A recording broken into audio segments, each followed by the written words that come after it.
The South African government has decided to withdraw the 90 days exemption that has been given to the Palestinians. A lot of people are misinterpreting what that means, and I wanted us to clarify that.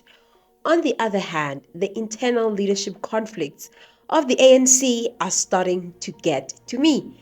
There is a lot of fights on the leadership side. People are fighting, others are trying to remove FIKILE MBALULAS to not even run for presidency. Others are even trying to remove CYRIL RAMAPHOSA. Serious internal leadership fights going on. On the other hand, MAYIBUYE Africa had a conference or a convention that was happening during this weekend, and FLOYD came claiming that he is not a mere politician.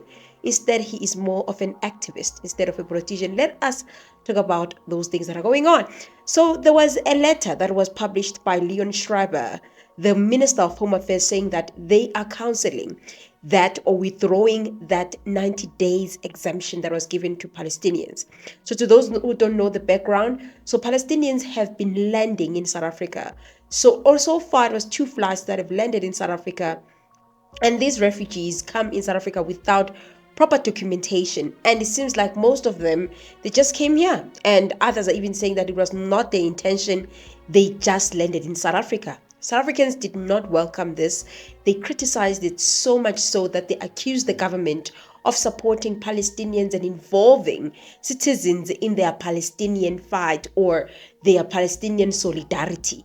And it seems like the government actually heard that, because the Minister of Home Affairs, Leon Schreiber, has said that they're withdrawing the exemption. However, I think what is misunderstood by South Africans is that that does not mean that the Palestinians cannot find refuge in South Africa.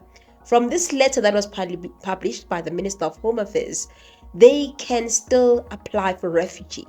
What they're saying is that these flights cannot land in South Africa anymore without alert or anything of that kind. When they land here, people should have applied for proper asylum and should have asked or submitted the proper documents for them to get refugee in South Africa. I don't know what you guys think about this.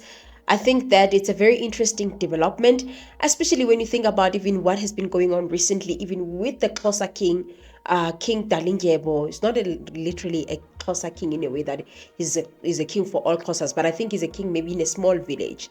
And him taking a stance of Israel, and you see other people actually not supporting the government in this quest of, making sure that Palestine is liberated, or that the genocide that is happening is stopped by the international courts. Makes you wonder, like, what people think about this stance that our president or our government is taking to support Palestine, because clearly it comes with its disadvantages, including that of refugees and people coming to our country, leaving all the countries that they've met on the way and just landing in South Africa because of the solidarity that South Africa has displayed when it came to these countries. I don't know what you guys think about this. Do you think that it's a good move by the Minister of Home Affairs, or you think that, they might not even abide to that? Another flight is going to come unannounced with people that don't have the proper documentation. And before we can even go further, since we are talking about the DA, because Leon Schreiber is the member of the DA and is a minister from the DA. Since we're talking about the DA, it seems like they are tired of Mr. John STEENHUISEN. It's been a pack of lies in the media recently. Mense praat sleg oor my en ons party. Maar ek het 'n boodskap vir hulle. Lies have short legs. Baie kort bene. And I'm telling you that when the truth comes out, those same people who have been spreading these lies and misinformation are going to have a day of reckoning.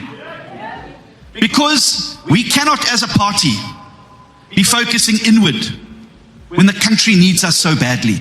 Malume John STEENHUISEN is facing serious challenges in leadership. His leadership has been challenged.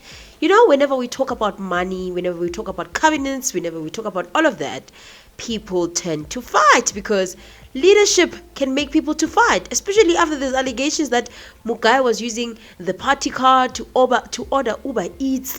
All those things, people are tired. They are trying to discredit him as much as they can.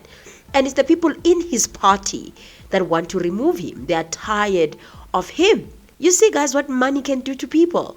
People can turn away or can turn against you like some chocolate in the stomach. They can turn against you like you've eaten something that is giving you some running stomach. Because what happened to loving John Steenhuisen, to Steenhuisen being the right leader for the Democratic Alliance? Now he's being discredited every chance that they get. They're trying to remove him so they can put someone else. Power and money make people to do such things. Now moving right along to the issue of the ANC. So there's a lot of articles that came out today that suggest that number one, FIKILE MBALULAS has people that don't want him, and that seems like it's the faction of Panyaza Lusufi. And internal leadership fights are starting to gain momentum, because as we've heard even before that people don't want Cyril Ramaphosa anymore. There's a growing faction that wants Cyril Ramaphosa to leave the presidency. But now with this article, it seems like this momentum is also getting stronger. What do you guys think is going to happen next year? Do you think that President Ramaphosa will survive term? Part of me feels like he might not even, stay that long in the office. I think that high chances next year he might leave office. The way this momentum is growing, it's starting to get stronger and stronger. And also with FIKILE MBALULAS, one asks themselves, who's going to be the next leader of the ANC? And I think that person will have a lot of pressure, especially considering the elections that are coming next year. Whoever that person is needs to come on strong next year during the local elections, because it seems like the ANC can't really pinpoint who's going to be the next person. The succession of the ANC is currently very vague. Everybody is an opportunist, feels like they can grab this opportunity. Who do you guys think can end up getting this opportunity? And who do you think can be a good candidate of the ANC to be the next president of the ANC and probably even the president of South Africa? Because, with the rigging of the votes, you can't be sure if whether the ANC is actually out of power altogether. Then I wanted to conclude this video by talking about MAYIBUYE Africa. So they had a conference which was very much criticized because of the number of people that attended. It doesn't seem like it had, the support that it deserved. And people were even making fun of Floyd, saying that Stokvel never had the prospects of success. And you guys can see from these videos and even from these pictures, people were even saying that it's actually Bishop Zondo. What do you guys think about all of these allegations? And on the other hand, of the conference, Floyd came and said these words. I never refer to myself as a politician.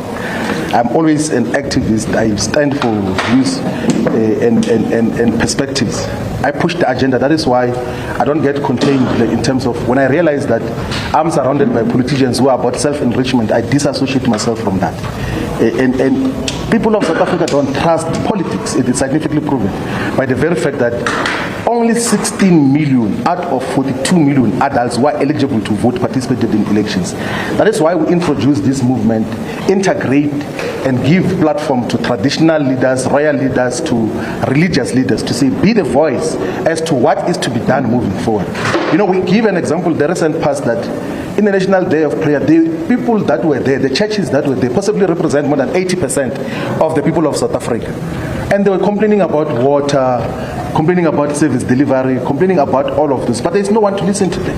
And there's no one who even elevates all these issues that they are raising. And then MAYIBUYE then becomes a platform which is intertwined, is entangled fully, it's inseparable from our people on the ground. It's not separable from the religious leaders and institutions.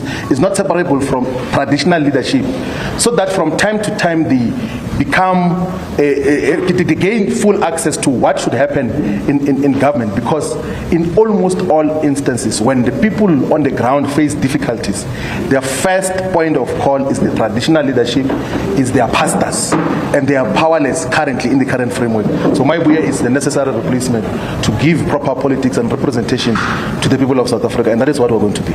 I don't know, I feel like, when it comes to Floyd, I'm just looking, it's still early to judge him. He's only started the party like this year.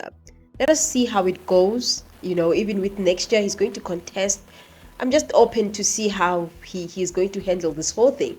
So far, obviously, it doesn't look like he's doing well. Doesn't look like his party is going to be that successful because of a lot of internal leadership fights as well. But I think, it's just a small party. Let us see how it goes, and let us see if Floyd can pull it through, or it's just going to be another failed small political party that is just going to have one seat in parliament, or probably even no seat at all. Nonetheless, guys, please comment your thoughts. I will see you guys on my next upload. Bye.